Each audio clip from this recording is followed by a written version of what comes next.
A warm welcome everyone, my name is Nick, thank you for joining me for another walk. We try and blow out the cobwebs and do a bit of de-stressing. I'm just fresh back from the hairdressers, as you can see, looks a bit better than yesterday, still looking a bit grey though. So I bottled out growing it long, which I knew I would do. Problem is if you grow it long, there's always this awkward mid phase, isn't there really, where you look a bit of a wally. But I could cover it with my hat, I suppose, but you know, it's awkward if you're presenting stuff, it overlap and it just make you look like a bit of a fool.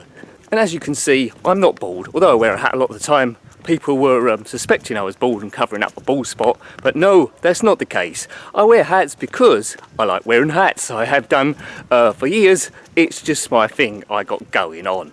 Got about, I don't know, about 20 or 30 of them, but I tend to favour this one when I go out. I've got a few other smarter ones as well.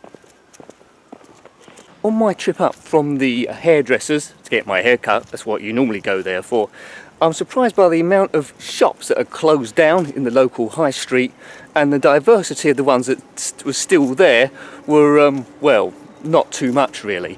Now, there's lots and lots of hairdressers, as you might imagine, a few news agents there, restaurants, pubs, and that's just about it really. And I'm thinking, this is definitely the way the world's going, isn't it, with internet, and any like independent retailers just can't afford the rents. I used to run an eBay business about 6.5 years, which like selling giftware online, something that happened a bit accidental. So I do the odd harebrained scheme. And there was a time where I was thinking perhaps I should take this offline and open a shop. But in the end I didn't. Thank goodness for that. The business wasn't massive, don't get me wrong, I weren't some crazy big shot. It was a one-man business, a sole trader with a modest turnover, but again, it was clearing my rent.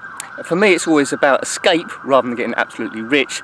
So that's why now it's only natural after a way of working again.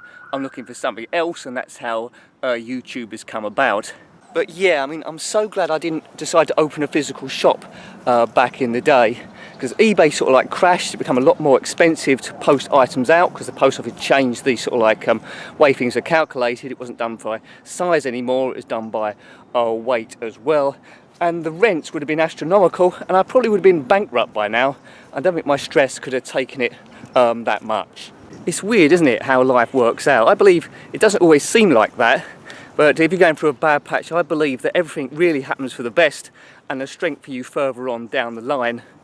That business, although technically it failed at the end, there was an exit point, so I didn't actually go bankrupt, I exited at the right point. It did teach me things like finances, running a business, because though YouTube is fun, it does work like a small business in terms of declaring any ad revenue to the taxman, patron money that's coming in, because although it's under the threshold, you still have to declare it.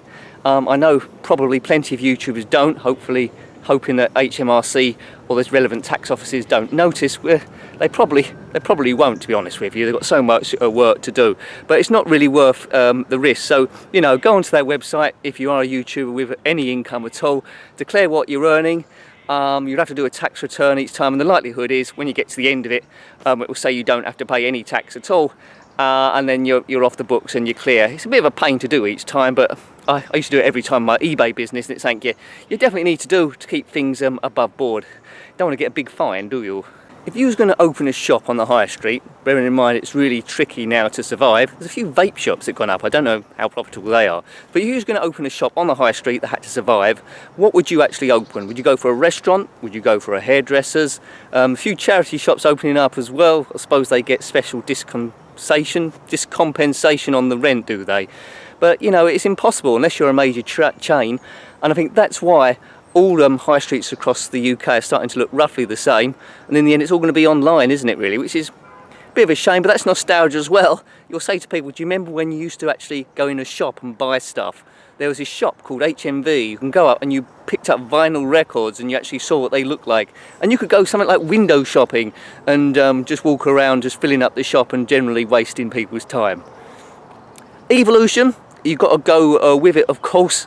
But yeah, so haircut done, job one done, a few videos still to do and put up later on today, although this is retrospect, so by the time I say this you've already seen those previous ones.